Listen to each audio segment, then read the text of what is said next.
Christine? Yes. Okay, good. Excellent. It worked. So we are already recording, I think. Let me just make sure. And it's just you and I on the yeah. conference, right? It is just you and I. Yep. Cool. You got it. Okay, good. Cool. So that works. First, give me the good news. Yeah, yes. Thank you for doing that and being flexible. So what I'm going to ask you. What have you done to make more money since we last spoke? Okay, so we are closing early on Hamlin Street, which is the one that I tried to double end from the open house, and the agent came in, and I ended up doing a 35% referral fee. So we're actually closing early on that one. That's great. Get it over with, get it done. The client is very, very happy. Contingencies removed. We're doing great with that property. I'm really excited.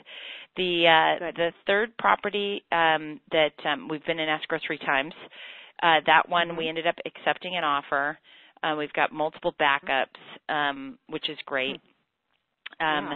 They're still working on the non-owner occupied because the complex around it is not finished, so it has nothing to do with the rent ratio. It has more to do with whether or not the complex is finished. So been working a lot with the agent on that, but she's been such a great agent on the other side, which is fantastic, and very collaborative, and she's like, if he has to, he'll just have to pull out more cash. We'll get this done. Have confidence. I'll make sure of it, which has been great to work with her on that.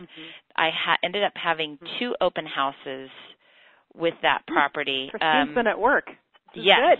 Good. Yeah, I did the Hamlin one, and then I did Toscana twice in a row. And what's great is the last time I had the open house, I had no one come in. And it was fascinating because the first time I had an open house, I had a ton of people come in, got a couple leads. I was like, it's windy outside. Maybe it has something to do with my signs. Like, where is everybody? Sure.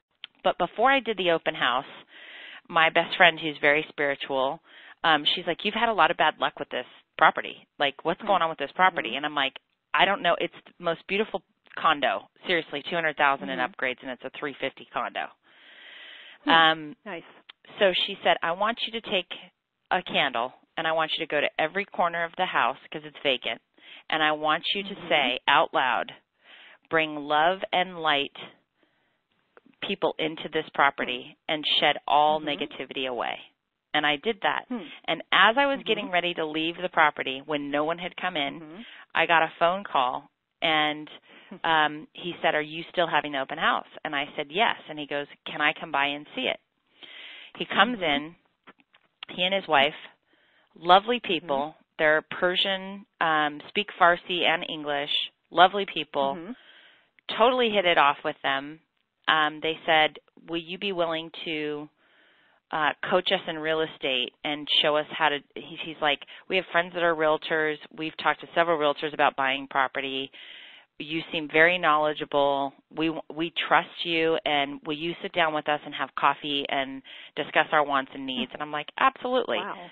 Set up an appointment, sat with them, very old soul, humanitarian type, great spirit. They're like, and they literally, I've never had a client say this to me, looked me in the eye and said, we will sign whatever it is you want us to sign, but we want you to know, we've talked to multiple agents, and from here on out, we are talking to no one but you.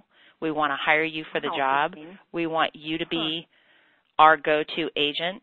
And are you willing to commit to us? And I was like, well, the funny thing is I usually ask my clients if they'd be willing to commit. Right. Wow, what a good experience. It was great. It was great. I ended up showing them property yesterday. The second property I showed them, they fell in love. So did they write on it already? Not yet. They're going to do a drive-by tomorrow and kind of, check out the area. But I am like 99% positive that this is the property for them. Had I love it. Amazing conversations with them too when we were showing property, that not your typical conversation, like deep, meaningful conversations. Very interesting. One of the great things was I said, oh, they said, we don't want to be impolite, but it's easier sometimes for us to just speak Farsi if we have to speak quickly. And I said, that's fine. I don't take offense to that. So they started to speak some Farsi. I said, well, what would be really funny is if I just started busting out in Farsi, and then you guys would be like, oh my God, she understood every word we were just saying, pulling a lane on Seinfeld, right? Yeah, exactly. I like how she starts speaking Vietnamese. And you totally would do that too, right? I'm speaking Farsi, and I know everything you're saying right now. And and he started laughing hysterically, and he goes, "Well, if you started speaking Farsi, your name would change from Christine to Cobra." And I said, "Why? Is that how you say Christine in Farsi?" And he goes, "That would be the direct translation of your name in Farsi." With a K with Cobra with a K. And I go, really? And I go, what does Cobra mean? And he goes, it doesn't mean Christine, but it means the king, the greatest. The Cobra is the female version of our king, and it's like Alexander the Great. And I go, that's amazing. I'll take that. Yeah, exactly. Like, deal. I'll take that. He's like, done. He goes, you are the greatest. You're the greatest, and we firmly believe that, so that's why we're working with you. And I'm like, very interesting. I'm going to use that. Okay, Cobra. so let's be introspective on this. First of all, nice job getting all this work done and doing your open houses and sticking it out. You've already seen some open houses rock. Other ones are like, nobody seems to care. Right. And then you get a nice client come to you like this. So looking back, what is your assessment of this situation? Why did this all come together for Christine? Two things.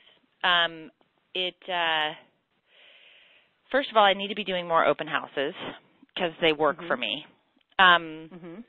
Second of all, even if I don't get a ton of traffic and one person comes in, that's all I need is that one right person. That's right. To walk in the door. Exactly. So, I mean, I've done 3 open houses. I had one where only this client walked in, and he's the only, like, real client at this point. Right. So it doesn't really matter how much traffic you get. Better. Yeah. Fewer leads to wade through. Yeah. Yeah. Well, so this type of thing only happens to agents that are focused and really present with their business and very consistent. I don't hear stories like this from people that just are hit and miss with their activity. It just doesn't happen to them. Right. True. So if there's a coaching lesson in this, I think you're right, more opens for you. You do a good job with your opens. You're very present with that. And I think that consistency is going to serve you well. So, sometimes you have experiences like this where it's kind of like you are really congruent with, I don't know if you want to say that you're on like the same wavelength with your business and things just feel right sometimes. Right. So I think that this is an experience for you to remember on those tough days where you have deals going sideways. Because I believe as your coach that the other lesson in this is that, hey, you know what? The world is full of clients like this who will appreciate you, and not only that, are ready to actually buy or sell today. Yeah. Because sometimes you guys get into this round of, never-ending follow-up, and all my leads are going to take forever, and they'll buy or sell something next year, and it's easy to start to believe that everything's a long-term deal. And then you have something like this happen where I joke about the real estate gods taking care of you, where they send you someone like this saying, that's right, and it only happens when you do put it out there. Right. Tim would say you're being frosty about it. You're being tuned in. Right. You're being conscious. So this is great, and I think you had a really good couple of weeks of business here. I'm glad that you got the other one back in contract. That's fantastic. And you got that quick closing with that funky deal, so that's great. Yeah, that's all working out beautifully. And it's funny because I talked to a friend that I hadn't talked to in a few weeks, and we were talking about real estate. He lives out of the area, and he has his home on the market, and he's like, is it okay if I call you for advice? And I'm like, always. That's why I'm here. Call me. And I said it was a rough month. I had deals falling apart left and right, 3 transactions that fell apart. And he goes, but the good news is that you have 3 deals. That even if they fell apart, you're putting them back together, and they'll go through. Yeah, that's right. And thank you. Keep in mind, glass too, overflowing. That exactly. So here's the thing, and this is why we're working on. I love buyers. I'm never going to talk you out of buyers, but one of our long-term projects is making you a killer listing agent. Right. So when you have a deal fall apart, which side of the transaction would you rather be on, the listing agent or the buyer's agent? Listing agent. Why sure. is that? Because you still have a listing contract. Yeah. Yeah. Okay. You still have. So that's something to remember. Right. You know, we all get depressed when deals go sideways and they fall out of contract. And but the inventory is low enough that another mm-hmm. buyer will come quickly. And probably a better buyer right. while you have low inventory. You can't always right. say that, but in your case, that's usually true. Right. So this is why you not only want to be a listing agent, but you want to build your listing inventory as much as possible. Right. So talk to me about listing leads. What's on the horizon for the next, between now and the end of the year, and then I want to start getting into some 2015 stuff with you. So immediate business first. Immediate business first. All my leads right now are buyers. Mm-hmm. And how many do you have? I don't have any listing leads right now. Mm-hmm. How many buyers, and are you sure none of them have anything to sell first? No, they don't have anything to sell first. Okay. The people that I am working with that aren't going to be ready till spring are mm-hmm. sellers and buyers. They're both. Good. Okay, so that's a good spring deal. Yeah. Okay. Spring is looking good. Yeah. It's the next month. Yeah. I'm like, what? I know. You know. And first quarter. So how many buyer leads who will buy in the next, say, 60 days or less do you think you've got in your pipeline? Well, it's funny that you should mention what you mentioned earlier because, like, even these guys that I'm sure, 99% sure they're going to write an offer on this property, they keep saying to me, I'm not in a hurry, I'm not in a hurry, you know. Mm-hmm. I have several buyers right now, 3 or 4 buyers right now that are like, I'm not in a hurry, I'm not in a hurry. But if mm-hmm. you show them the right property, they're ready. Mm-hmm. Right. So I love how that automatically rolls off the yeah. tongue that I'm not in a hurry yeah. and I want a good deal, you know. Mm-hmm. You'll get a good deal. Okay, so stop on that thought for a second. Okay. Are you actually saying to them, I appreciate that you're not in a hurry, but let me ask you this. Based on what you've said you want, a blank and a blank that has a blank, assuming I find that for you in the next week or two, are you in a position to move forward on that? Yes. Okay, make sure you're asking that directly, and if not, what is it going to take for us to get you there? Right. You might even put it in terms of on a scale of 1 to 10, 10 meaning you absolutely will jump on it, 1 meaning you want to see, you know, maybe 40 more homes before you decide. Right. Where would you rate your motivation to jump, to pounce on the right property? And if it's anything but a 10, the question is, what would it take for you to be a 10? Sometimes you find weird answers to that, so I want to make sure you're asking that before you're showing property. Question. Yeah, but, you know, I think you are probably right that if you show most people, you show them the right thing, assuming their financing is in line, they'll pounce. Right. But you need to actually be asking that because if they're not a 10 and something else has to happen, I would much rather have you pursuing listings if they're not actually ready to pounce than showing property. Right. Does this make sense? It totally makes sense. So be sure Checking that the motivation what we are is making up in our minds, yes, check the motivation. Ask the scale of 1 to 10 question. Right. If you're not a 10, what would it take for you to be a 10? Right. Okay. Are you writing that down somewhere? I just did. Okay, good. Perfect. Next to Julie Harris. So, yes. Well, so if you were to have a listing goal, first of all, how many listings are we down to now? 3 in escrow. Are you listless yet? They're in escrow. Mm-hmm. So you're listless. Okay, so if you were to have a listing goal by January 1st, what would that look like?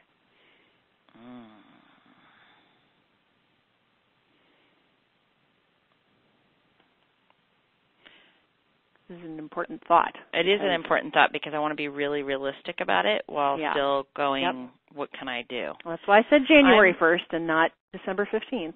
Right. I think my listing goal should be 2. Mm-hmm. I think you can do it. I think so, too. I think it's doable. Let's say that your career depended upon it. You don't have 2 listings on December 1st. Well, you're going to have to go do something else.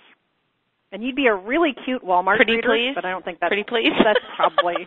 okay. So maybe you have to send you the applications. That's just mean. I'm going to be applying for a directing program at Warner Brothers. Please don't tempt me. Well, I know. That's the problem with you. You actually do have other options. I think that's part of the issue. I can't pull out the Walmart reader card with you. I know. Oh, Spoiled. Nice try. but let's just say that just to make sure that you're in the money next year, because Right. who knows how the rest of your irons in the fire will pan out. Right. And I have confidence in you that they will all pan out, but let's just hedge our bets. Okay, so Right. if your real estate career depended on your two If listings. my bank account depended on me surviving. Yes, which it might temporarily, oddly enough. It might be needed. Okay. Yeah, I'm sure it does. Well, so let's hope for the best but plan for the worst. So right. if that were the case, how would you do it? Your career, your bank account, things are writing on these two new listings. What would you do over the next 45 days? I think I need to have more open houses and be calling more of my sphere. I would agree, 100%. Let's write it down. So 2 listings by 2015. So open houses, we've got to define more as, yes, more calling your sphere, because when you do it, you get good results. Yes. And more open houses. What does more mean? Is this, we've got post-Thanksgiving weekend. I don't know if that's going to be good for opens or not. What's your opinion? I don't think so. It's different in different places. Probably not. Right. But the following weekend, can you commit to that? Yes. Okay. That would be Sunday the 7th, I think. Okay. So let's write Yeah. it down. Open on Sunday the 7th. Yeah. Choosing a good house that should get good action. Right. Okay. I can't do it the 14th. Okay. But I don't know if it's smart to do it the 21st, the weekend before Christmas. That's close. I don't know. I think you're going to have some 1031 people and some relocators and possibly the most motivated, like your recent experience. I would do one on the 21st. You would? I would. Okay. Yep. And then I'll make it a Hanukkah open house for all the Jews. There you go. Okay. See? We I'll can have fun with vodkas. this, right? Perfect. Okay. I love it. All right. Yeah. Good. Hanukkah open house. Hanukkah open house. So what is the proper way to spell Hanukkah anyway? Well, it depends if you want to do CH or an Hanukkah. H? Properly, it's CH. It is CH. Okay, yeah. So that's how I'll write it. I like to do things the right way. Okay. Good. Okay. So then you and I will talk obviously between now and then anyway, but our next 2 open houses are the 7th and the 21st. Right. Okay. So let's tighten up your past client center of influence calls, which should be easier because you can wish them happy holidays. I'm thinking about you, reconnecting, et cetera. Right. So what is your commitment? Remember, our goal is 2 listings no matter what by January 1st. Well, I need to be specific with the sphere and center of influence that I call that I know that they actually own a home. Yes, good point. Okay, so home-owning center of influence people. Right. What can I ask you and have you actually deliver on in terms of actual contacts daily on work days?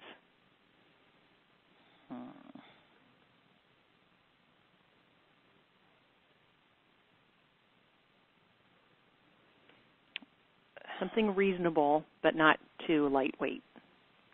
After all, you are the Cobra. With a K. With a K.